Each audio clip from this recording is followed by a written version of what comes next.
So calendars లో memory చేయాల్సిన points గురించి మాట్లాడదాం. ఫస్ట్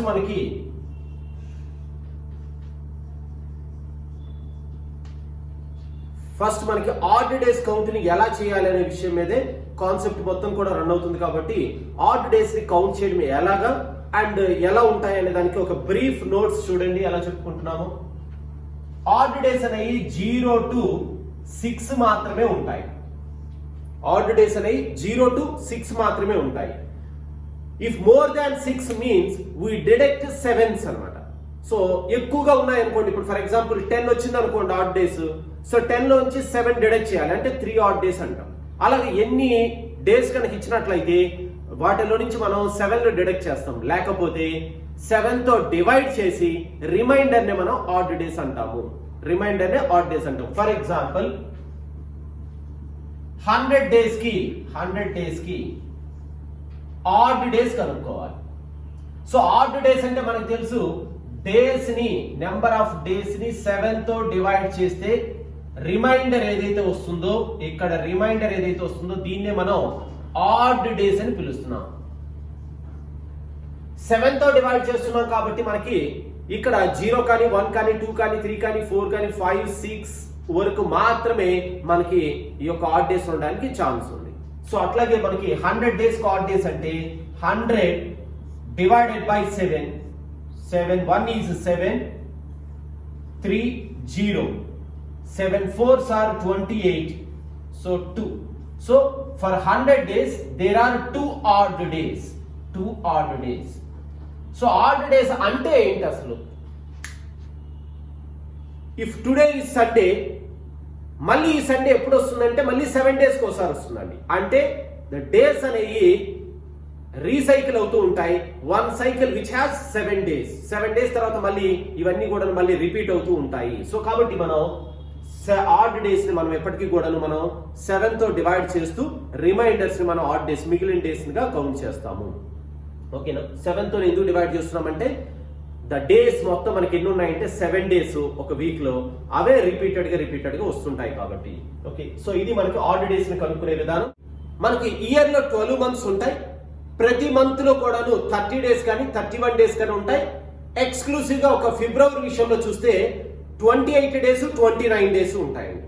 సో 28 డేస్ ఉంటే అది నార్మల్ ఇయర్ అని, 29 డేస్ ఉంటే దాన్ని లీప్ ఇయర్ అని ఐడెంటిఫై చేస్తాం మనం. సో 30 డేస్ ఉండే మంత్స్ చూడండి. 30 డేస్ ఉండే మంత్స్ ఏప్రిల్, జూన్,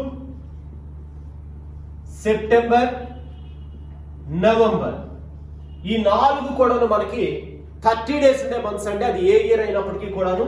సో కాబట్టి మనకి ఈ 4 మంత్స్ కి ఆడ్ డేస్ ఎన్ని ఉంటాయంటే 2 డేసే ఉంటాయి. ఏప్రిల్ కైనా 2 డేసే ఉంటాయి ఆడ్ డేస్, ఎందుకంటే 30 డేస్ కాబట్టి 30 divided by 7 we get 2 as the remainder. June కి 2 ఆడ్ డేస్, సెప్టెంబర్ కి 2 ఆడ్ డేస్, నవంబర్ కి 2 ఆడ్ డేస్.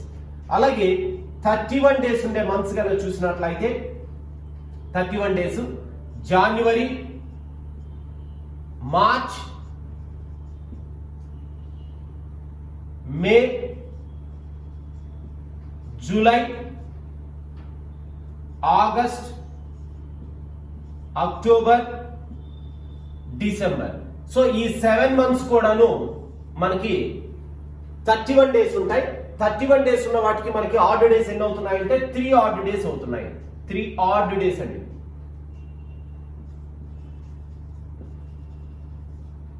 ఇవి కూడా 2 ఆడ్ డేస్ అండి, ఇక్కడ 3 ఆడ్ డేస్ అండి. ఎక్స్క్లూసివ్ ఇప్పుడు ఫిబ్రవరి గురించి మాట్లాడాలి అంటే మనకి ఫిబ్రవరిలో నార్మల్ ఇయర్స్ లో అయితేనేమో 28 డేస్ ఉంటాయి, లీప్ ఇయర్ లో అయినట్లయితే 29 డేస్ ఉంటాయి. So normal year, leap year. February month కి నార్మల్ ఇయర్ లో అయితే 28 డేస్ ఉంటాయి, లీప్ ఇయర్ లో అయితే 29 డేస్ ఉంటాయి. సో 28 డేస్ అంటే 7 తో డివైడ్ చేసినట్లయితే ఎగ్జాక్ట్ గా డివైడ్ అయిపోతుంది, అంటే 0 ఆడ్ డేస్ అంటాం. అలాగే 29 డేస్ అంటే 1 ఆడ్ డే. సో ఇది మనకి ఫిబ్రవరిలో నార్మల్ ఇయర్ అయితే ఎలాగా, లీప్ ఇయర్ అయితే ఎలాగా అని. నౌ నార్మల్ ఇయర్ అంటే మనకి 365 డేస్ ఉంటాయండి. 365 డేస్ ఉంటాయి. 365 ని 7 తో కనుక డివైడ్ చేసినట్లయితే you get reminder 1. So 1 reminder వస్తుంది అంటే దాని అర్థం ఏంటి అంటే there are 1 odd day. 1 odd day. So for a normal year there are 365 days, you get 1 odd day. ఈ మెమరీ చేయాల్సిన పాయింట్లు అండి ఇవన్నీ కూడాను. Leap year which has 366 days, so which has 2 odd days. అంటే ఇయర్ ఏదైనప్పటికీ కూడా నార్మల్ అయినా లీప్ ఇయర్ అయినా 1 అయితే కామన్ అండి. 1 odd day is కామన్. అది లీప్ ఇయర్ అని తెలిసినట్లయితే మనకి ఇంకోటి ఎక్స్ట్రా ఆడ్ డే కూడా వస్తుంది. ఇంకోటి లీప్ ఇయర్ ఎలా ఫైండ్ అవుట్ చేస్తాం అనేది కనుక చూసినట్లయితే మనకి ఏదైనా ఒక ఇయర్ 1994. సో 1994 అనేది లీప్ ఇయర్ అవునా కాదనే విషయాన్ని ఎలా డిసైడ్ చేస్తాం? సో ఏ ఇయర్ ఇచ్చినప్పటికీ కూడా లాస్ట్ 2 ప్లేసెస్ ని 4 తో డివైడ్ చేయండి. ఒక ఇయర్ ఏదైనా కనుక లీప్ ఇయర్ అవునా కాదనే విషయాన్ని డిసైడ్ చేయాలంటే ఆ ఇయర్ లో లాస్ట్ 2 ప్లేస్లు ఏవైతే ఉన్నాయో ఆ 2 ప్లేసుల్ని 94 ని 4 తో డివైడ్ చేయండి. 4 ఈజ్ కామన్ అండి. ఎందుకంటే లీప్ ఇయర్ అనేది యూజువల్ గా 4 ఇయర్స్ ఒకసారి వస్తూ ఉంటుంది. సో కాబట్టి మనకి 4 తో కనుక డివైడ్ అయినట్లయితే అది లీప్ ఇయర్ అవుతుంది.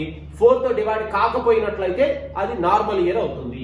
So 4 2s are 8, 14, 4 3s are 12, 2. So 2 reminder గా మిగిలిందంటే the given year 1994 is not a leap year. Is not a leap year. Leap year కాదు.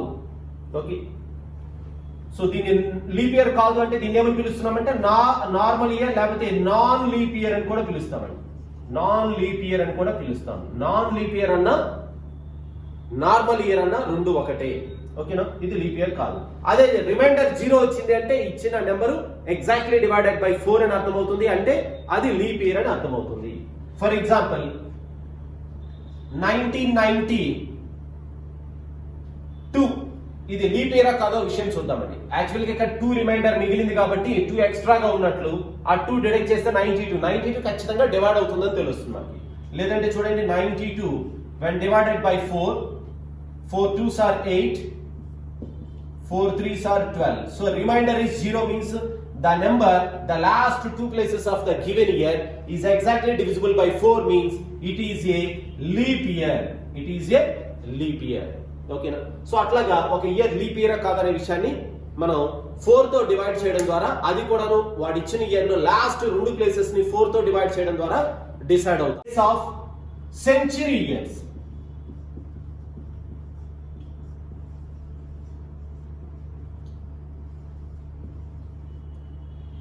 But in the case of century years అంటే మనకి 100 year, 200 year, 300 year అంటే last లో 2 zeros కనుక ఉన్నట్లయితే వాటిని సెంచరీ ఇయర్స్ అంటామండి.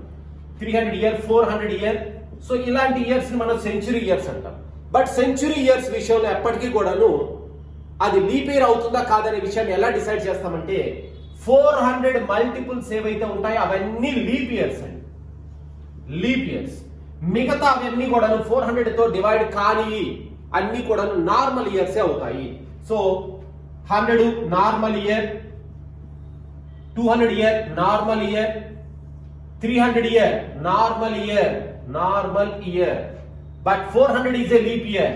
మరి లీప్ ఇయర్స్ సెంచరీ ఇయర్స్ లో కనుక చూసినట్లయితే లీప్ ఇయర్స్ 400 తర్వాత నెక్స్ట్ సెంచరీ ఇయర్స్ లో లీప్ ఇయర్ 800 ఇయర్, 800 తర్వాత సెంచరీ ఇయర్స్ లో leap year 1200, 1600, 2000, 2400 etcetera.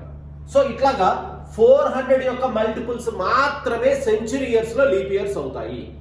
100, 200, 300 next 500 leap year కాదు. ఇవి నార్మల్ ఇయర్స్ ఇవన్నీ కూడా. మెమరీ చేయాల్సిన పాయింట్స్ చూడండి. Point number 1, first 6 months of normal year. First 6 months of a normal year which has 6 odd days. 6 odd days. అంటే 6 months యొక్క days అన్నిటికీ కూడా ఆడ్ డేస్ అన్నిటిని కలిపి మళ్ళీ 7 తో డివైడ్ చేస్తూ ఉంటామండి. ఆ విధంగా మీకు 6 days మిగులుతాయి. Next point number 2. First 6 months of leap year. అది లీప్ ఇయర్ లో ఫస్ట్ 6 months కనుక అయినట్లయితే మనకి లీప్ ఇయర్ అన్నాం కాబట్టి ఫిబ్రవరిలో ఒక డే ఎక్స్ట్రాగా యాడ్ అవుతుంది. ఒక డే ఎక్స్ట్రాగా యాడ్ అయిందంటే ఆడ్ డేస్ ఎన్ని వస్తాయండి మనకి 7 days వస్తాయి. 7 days అంటే మళ్ళీ 7 తో డివైడ్ చేస్తాం, ఎగ్జాక్ట్లీ డివైడ్ అయిపోతుంది. 0 odd days అంటాము. 0 odd days. అలాగే third point, first 100 years. 100 years కి ఆడ్ డేస్ కనుక చూస్తే 5 odd days. First 100 years has 5 odd days. Point number 4. First 200 years. 200 years కి odd days ఎన్ని అంటే 3 odd days. 3 odd days. Fifth point. First 300 years 1 odd day. First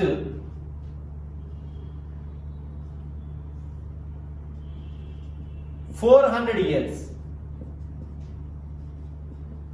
0 odd days. 0 odd days. So ఇది ఇంకెక్కడ వరకు సరిపోతుందండి మనకి. 500 years కన్నప్పుడు 400 వరకు 0 అయిపోయాయి కాబట్టి ఇంకో 100 ఎక్స్ట్రాగా మిగులుతుంది. 100 years కంటే 5 odd days అంటాం. ఫర్ ఎగ్జాంపుల్ 1400 years కి ఎన్ని odd days అన్నాడు అనుకోండి. 1400 years, 1400 లో 400 years కి 0 అయిపోతాయి. అలాగే నెక్స్ట్ 800 years కంటే 2 400 ఉంటాయి కాబట్టి 800 years కూడా 0 అయిపోతాయి. నెక్స్ట్ 1200 years కూడా 0 అయిపోతాయి. సో అంటే 1200 వరకు 0 అయిపోయిన తర్వాత ఇంకెన్ని 100 years మిగిలాయి? 200 years మిగిలాయి 1400 లో. 200 years అంటే ఎన్ని odd days అంటే మనకి 3 odd days. సో ఇవి మనం మెమరీ చేయాల్సిన పాయింట్స్ అయితే ఇవి. ఓకే, ఇదంతా కూడాను ప్రైమరీ నాలెడ్జ్ అండి. సో తర్వాత నెక్స్ట్ ఇంకో వీడియోలో మనం క్వశ్చన్ ప్యాటర్న్స్ ఎలా ఉంటాయి, వాటికి ఎలా ఆన్సర్ చేయబోతున్నాం అనేది క్యాలిక్యులేట్ చేస్తున్నాం. Right, thank you.